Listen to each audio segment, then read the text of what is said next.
Sekarang kita akan bahas tentang ini apa?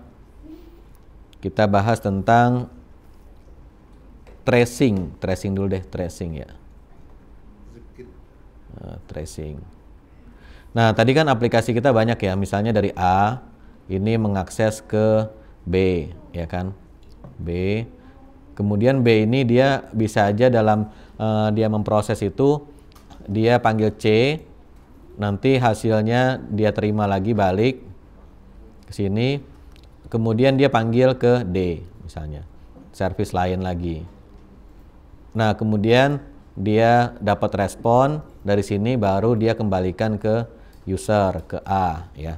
Nah, jadi di sini ada banyak hop atau ada banyak langkah untuk menghasilkan hasil akhir ya. Nah, kemudian kalau terjadi lemot, nah gimana caranya kita tahu lemotnya ini antara A dan B, B ke C dan apa gimana ya. Nah, jadi di sini kita harus melakukan tracing. Nah, gimana cara tracing?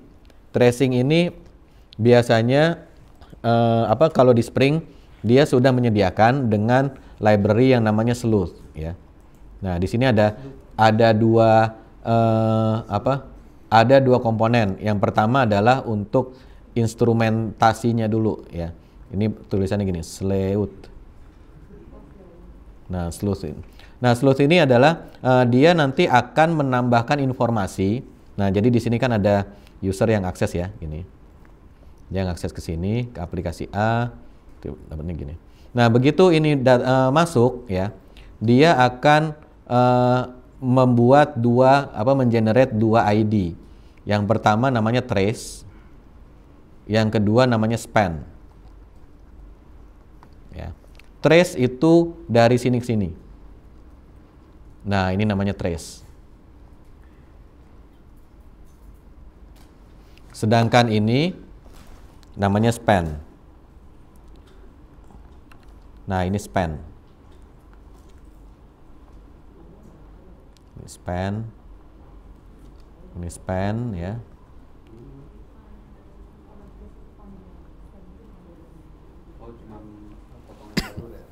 Oke. Nah, jadi di sini dia bikin trace ID. Misalnya waktu datang di sini dia set trace ID-nya misalnya 1 ya. Ini sepanjang jalan ini trace ID sama terus. Nah, ini trace ID-nya 1 terus.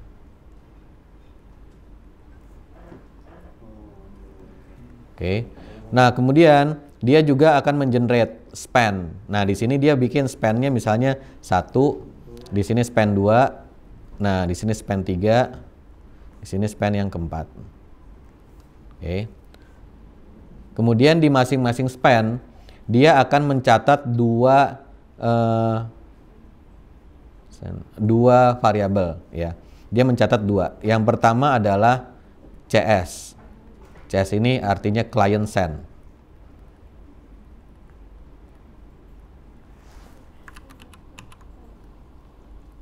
Jadi waktu si A request ke B, si A ini mencatat, saya mulai request itu jam berapa. Kemudian si B, dia menerima request dari A, itu namanya server receive. Ya. Ini server receive.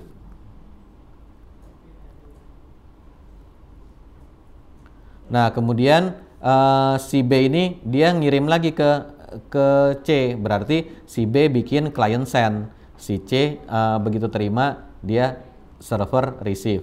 Kemudian si C ini nanti dia memproses, entah dia query database, entah dia ngapain gitu ya.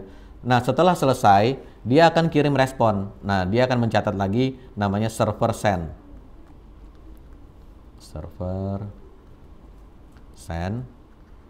Kemudian diterima oleh yang minta requester. Nah, itu namanya client receive.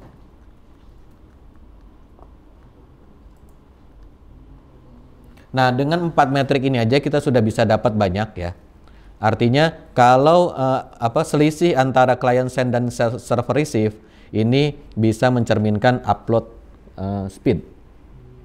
Kan kliennya kirimnya jam segini, servernya terimanya jam sekian. Kalau dia lama berarti uplinknya bandwidth kecil gitu ya. Kemudian setelah diterima server, dia proses. Selisih antara server receive dan server send itu mencerminkan performance-nya si server.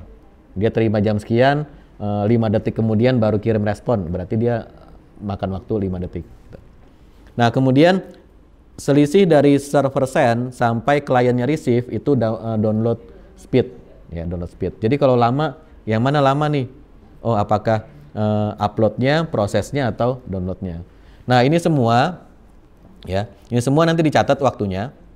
Kemudian dikasih label ini, trace ID, span ID. Nah, sehingga kalau ini dikirim semua datanya, kita rekap, nanti kita bisa bikin visualisasi. Oh, dari sini ke sini, misalnya gini,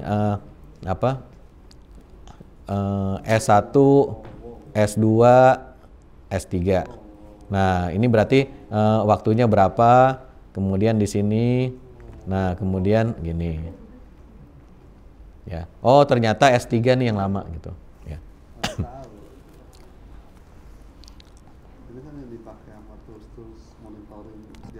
Ya, nah gimana caranya ini supaya bisa ngumpul ya? Untuk memasang ini, kita masang ini dulu ya. Ini masangnya, kalau dia HTTP request, maka ini ditaruh di HTTP header.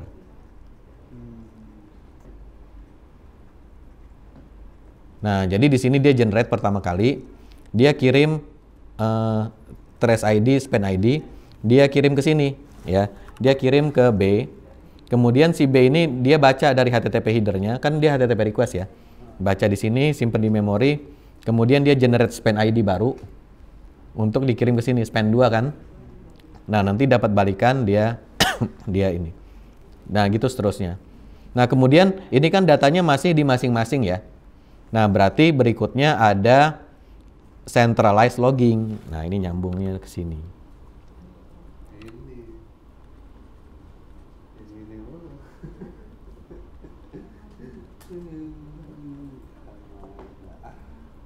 Nah, lognya simpel.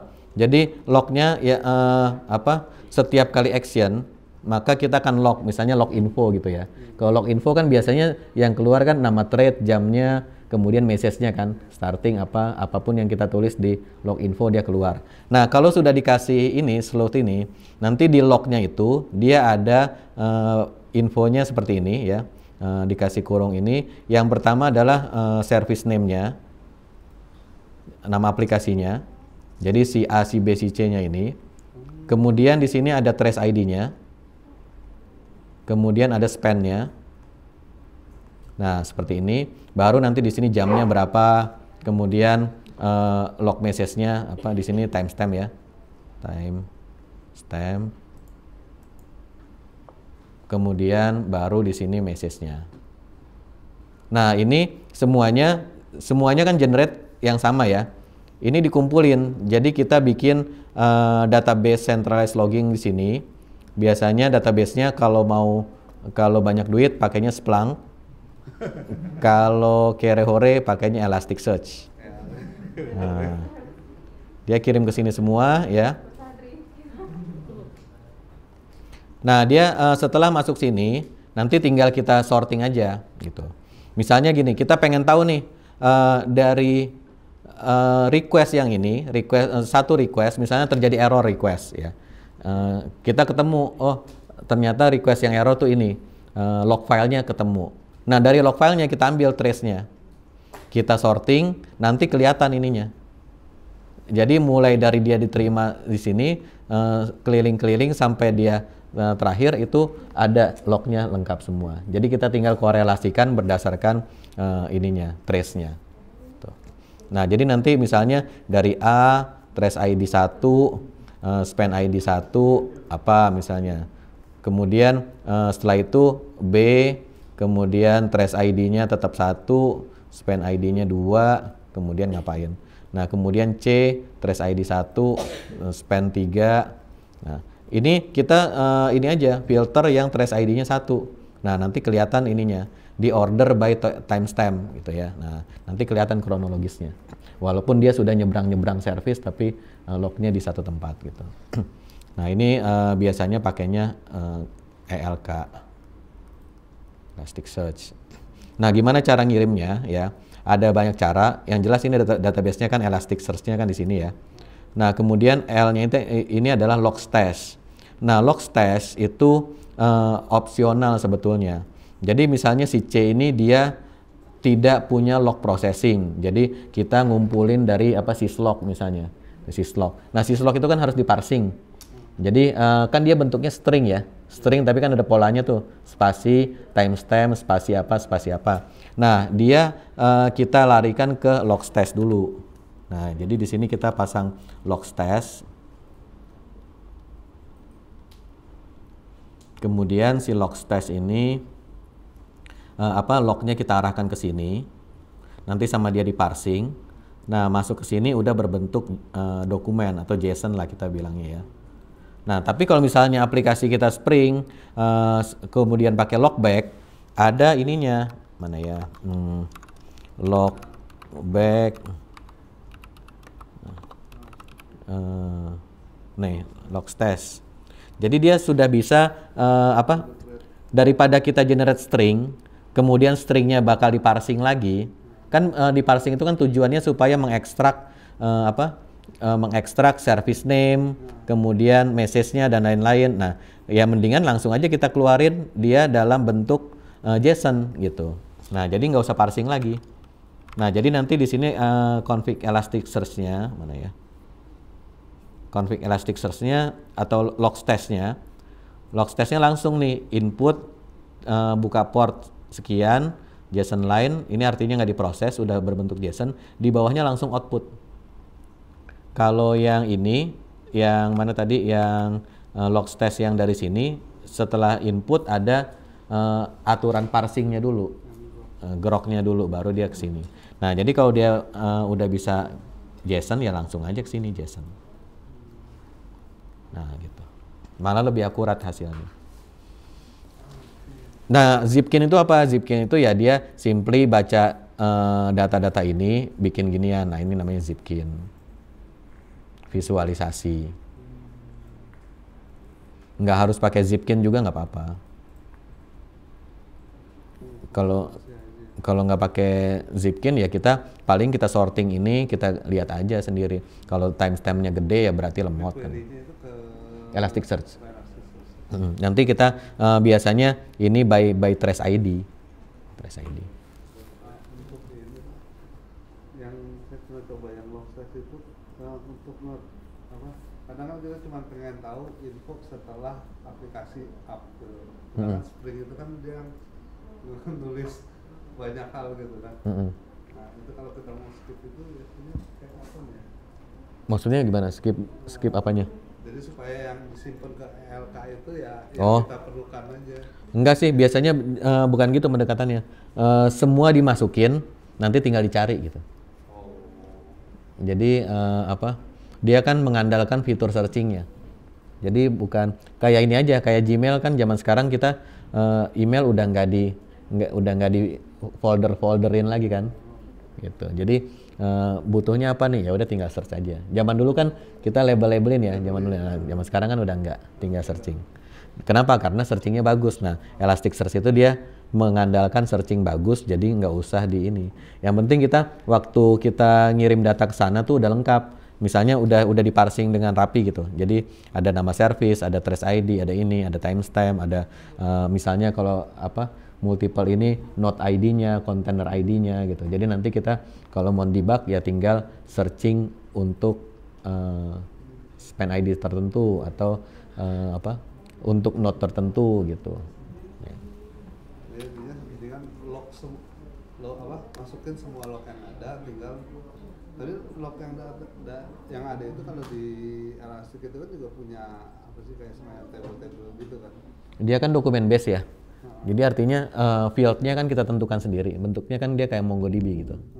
Jadi artinya dokumen JSON, kemudian field-nya kita tentukan, misalnya timestamp, service name, gitu. Severity, biasanya severity kan info, warning atau debug gitu kan.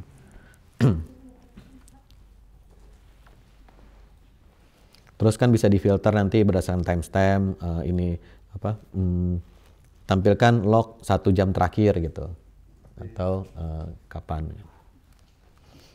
Nah, jadi gitu sih. Ini centralized distributed tracing, pakainya Sleuth, kemudian visualisasinya Zipkin, kemudian kita ininya pakai centralized loggingnya pakai ELK atau database yang mana aja sih nggak apa-apa sih. Percobaannya ada ya? Percobaannya, nah ada sih, tapi di ini di sini ada nih contohnya mana ya.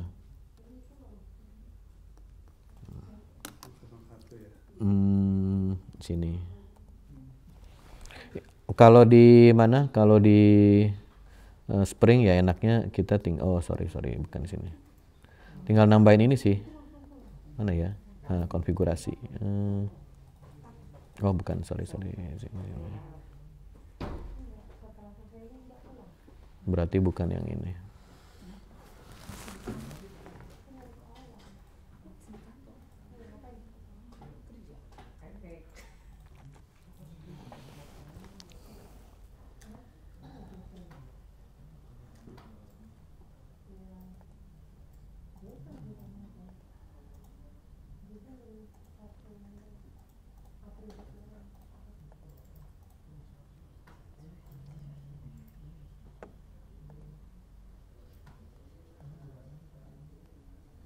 Kok nggak ada ya? Mana ya?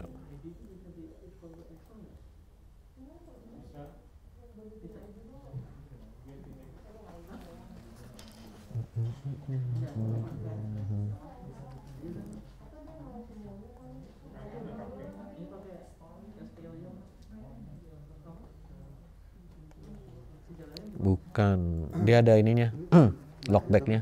Konfigurasi Zipkin. Zipkin tinggal diarahin aja. Oh jadi dari log itu langsung ke Zipkin ya? Iya, langsung ke Zipkin. Nggak ke Elastic berarti ya? Nggak ke Elastic.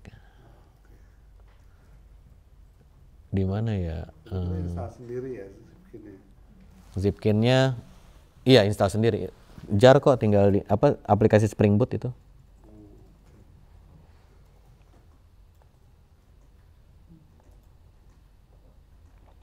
Kok nggak ada ya? Mana ya?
Ciri-ciri orang yang sudah banyak beban hidup.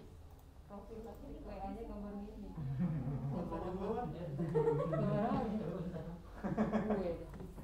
Budget gitu.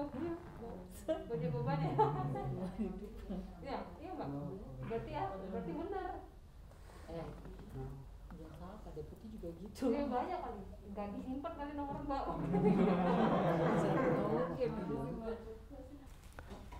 Nah, jadi kalau mau kirim ke mana tadi, ke Elasticsearch, ini kita tambahkan ini logs test encoder. Nah, ini patternnya. Jadi yang kita log itu severity, ini nama aplikasinya, service, trace-nya, trace ID, span ID. X-Min-B3 itu? Ini ngambil dari HTTP header. Jadi dia ekstrak dari HTTP header. Itu kita define sendiri atau? Enggak, ini sleuth-nya ngisinya di situ. Ketika kita install berarti otomatis Setiap request dia nambahin header. itu ditaruh di API Gateway atau di setiap aplikasi? Setiap aplikasi. Di API Gateway nggak ada? Bisa juga kalau mau. Jadi kita bisa nge-trace dari API Gateway. Iya, sampai ke ya di semua sih intinya sih. Kemudian exportable ini apakah dia diekspor ke Zipkin atau enggak? Kalau enggak apa? Kemudian PID ini proses ID, nama thread-nya, nama kelasnya, kemudian ya message apa? Log message-nya itu. Nah, dari sini nanti kirimnya kemana? Nah, ini destination-nya ke ini. Paket TCP socket appender. Jadi dia lewat apa? Socket kirimnya. Kalau misalnya kita mau nge-logging ini, Pak, apa namanya? Selalu ada pertanyaan, aplikasi ini udah berapa yang akses? Kita punya aplikasi ID klien ya. Nah, aplikasi ini berapa yang akses atau user ini berapa kali udah berapa user yang akses dalam hari ini itu bukan di logging, itu monitoring. Nah, beda lagi ntar habis ini kita bahas monitoring. Ya. Logging itu kan intinya mencatat event ya.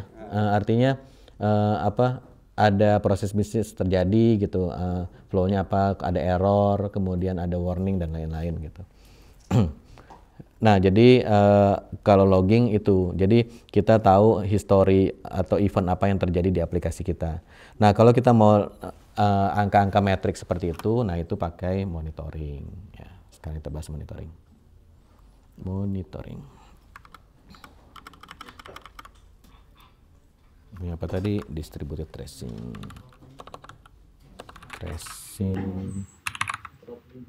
Logging.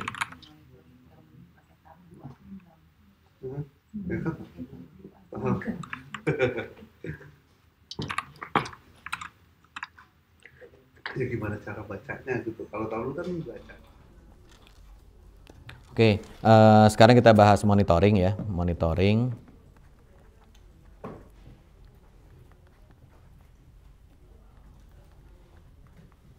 Nah, monitoring itu ada dua sisi ya. Jadi kita punya aplikasi, misalnya kita punya aplikasi ada banyak ya, app, ini ada banyak.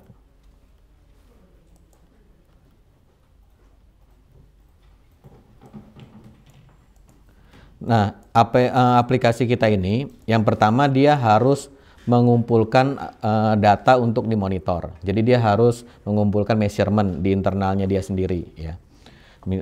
Yang diukur biasanya ya standar-standar, misalnya CPU usage ya, kemudian memory usage, kemudian hard disk ya. Kalau yang basic-basic ini tentang resource lah pokoknya ya.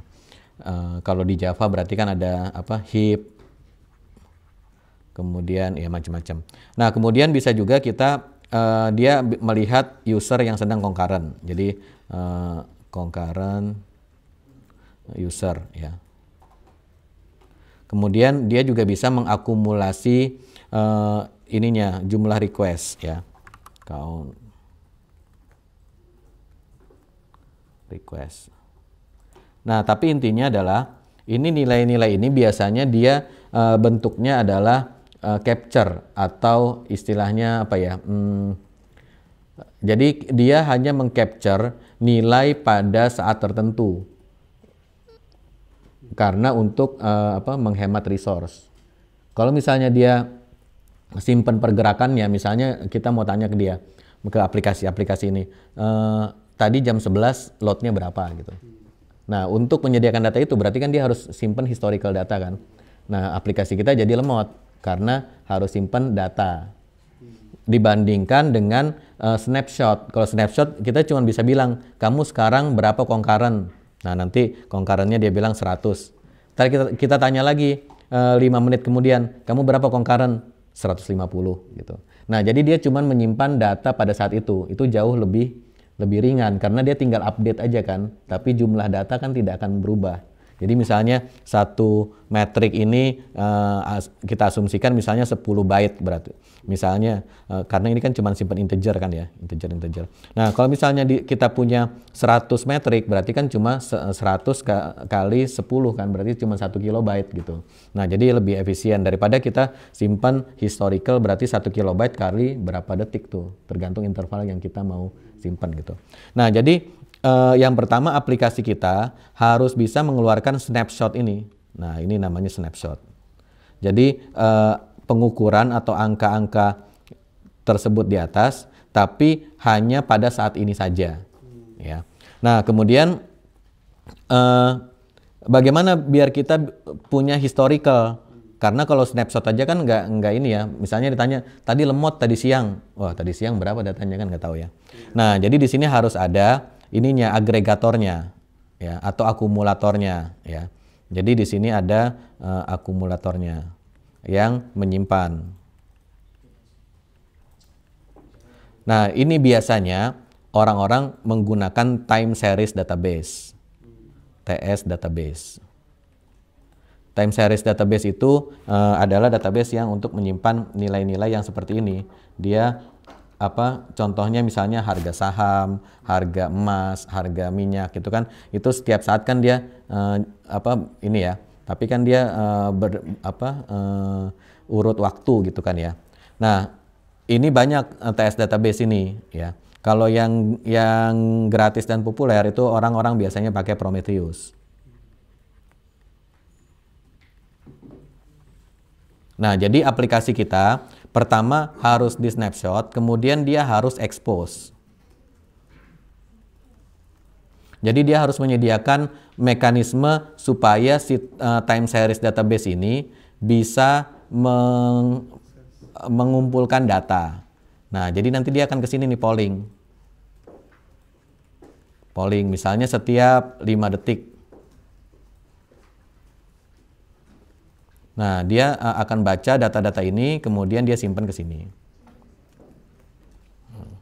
Kemudian 5 detik lagi, tanya lagi, simpan lagi, tanya lagi. Nah, sehingga akumulasi datanya adanya di sini. Ya. Nah, ini polling.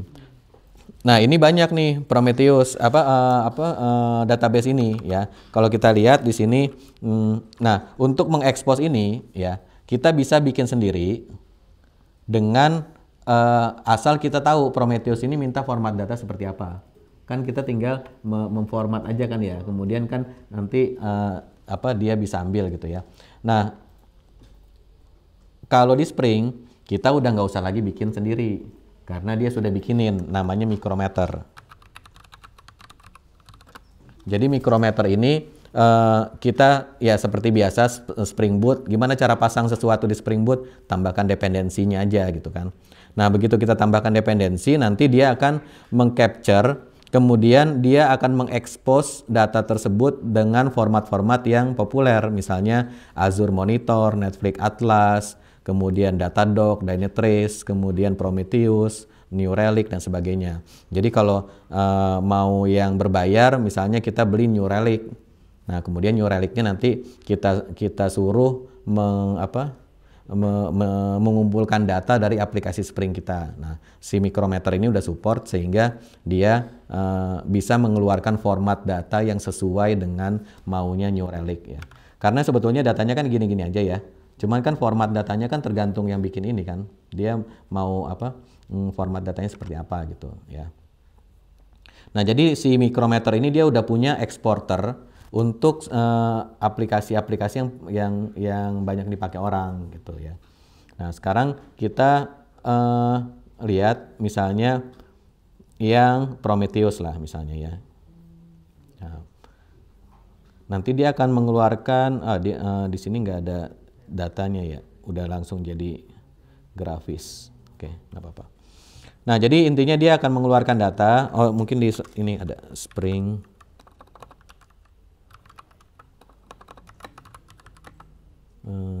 Micrometer. Ya. Mungkin ada yang bikin ininya.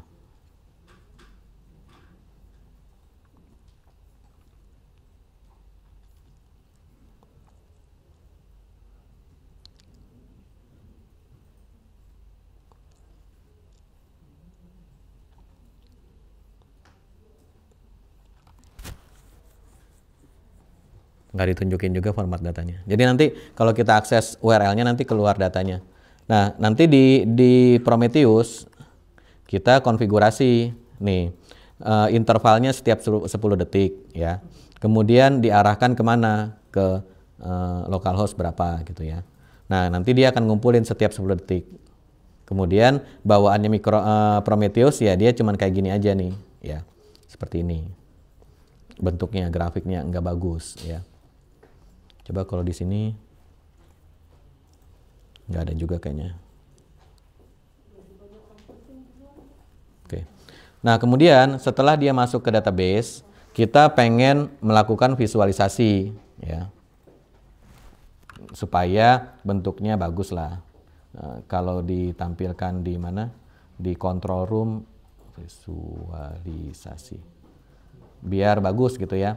Nah, biasanya orang-orang pakainya Grafana. Nah, jadi Grafana ini dia akan query ke si Prometheus atau database yang lain. Nanti dia bikin, misalnya di sini CPU. Nah, gimana grafiknya? Memori. Nah, misalnya grafiknya begini. Nah, Kalau pakai elastik juga bisa kan ya? pakai elastik bisa juga, cuman kurang ini aja. Kalau ini kan dia specific time series ya, jadinya kita tinggal bikin grafiknya aja gitu. Terus misalnya number of concurrent user. Nah, misalnya tadinya sepi, naik, turun, nah gini. Nah, jadi dia grafiknya. Kalau Elasticsearch itu kan biasanya kita lebih banyak ini konten ya, artinya mencari konten. Misalnya log file, kita mau cari nih customer nomor sekian, dia ngapain aja, berarti kita cari customer ID, asal log statement kita bener ya. Nanti kan cari yang customer ID-nya sekian, nah dia ngapain aja aktivitasnya bisa dilihat gitu. Jadi lebih ke menggali konten, tapi kalau ini dia lebih ke menampilkan tren. Jadi kalau kita mau analisa misalnya aplikasi kita ramenya di tanggal 28 doang pas orang gajian. Nah, itu kita lihatnya di sini gitu. Jadi lihat tren. Berarti dipisah ya? Iya, dipisah karena memang beda kan ininya. Di sini kan kita tidak peduli sebetulnya sama konten dari per data point. Misalnya kita sebetulnya jam 12:01 itu kita nggak peduli. Yang penting kita pengen tahu 12 dari jam 11 sampai jam 1 itu bagaimana ininya gitu. Jadi beda jenis datanya dan beda analisanya gitu. Dan berarti tadi yang kita mau analisa juga dari aktivitas itu service mana yang lambat itu bisa juga dari situ. Enggak. Nah, biasanya gini, misalnya tadi kita korelasikan dari itu, service yang lambat ini nih, service yang lambat service C misalnya dari dari Zipkin misalnya. Nah, kita lihat jam berapa nih kejadiannya. Oh, ternyata jam 8 pagi. Nah, kita lihat jam 8 pagi berapa concurrent user baru ke sini gitu. Berapa CPU usage-nya, berapa disk IO-nya gitu. Jadi ya saling melengkapi, tapi artinya di sini lebih ke tren, kemudian angkanya berapa gitu. Kan ini kan metrik ya, measurement, berarti angkanya berapa. Kalau Elastic itu lebih ke kontennya. Atau misalnya kita lihat di sini, ini kok jam 2 siang CPU naik ya, padahal usernya dikit nih.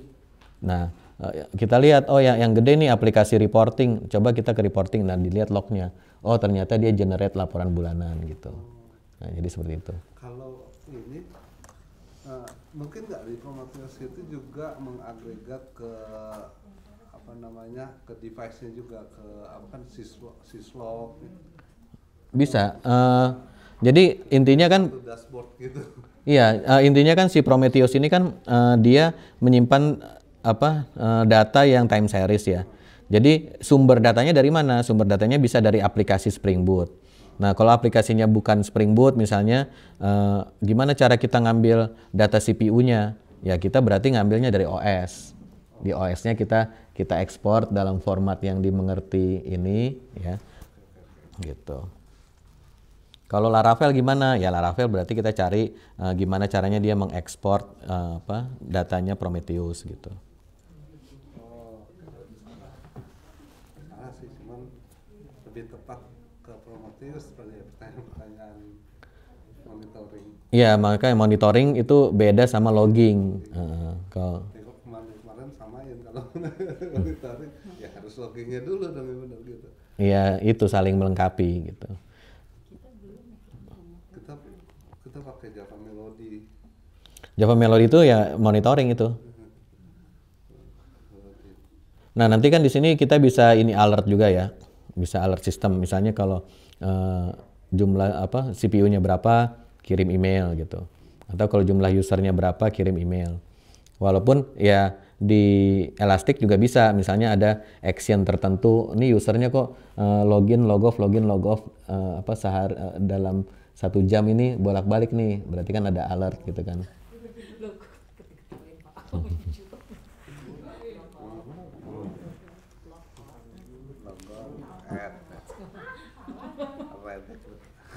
Nah, jadi seperti itu ya.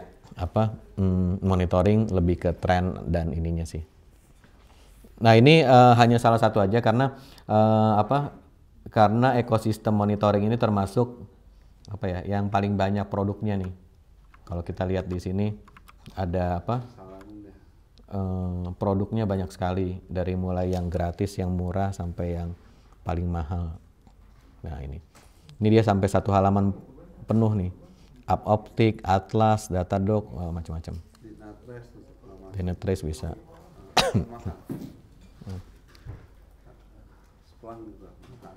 Ini Splunk paling mahal. Oke, itu ya monitoring ya. Jadi simpelnya seperti itu. Ya, ini balik lagi ke yang awal ya. Ini hanya konsepnya aja. Artinya implementasinya nggak harus pakai Spring, nggak harus pakai Java. Tapi tinggal kita lihat yang mana yang mudah gitu ya. Pakai library, biasanya sih udah ada library-nya semua sih zaman sekarang.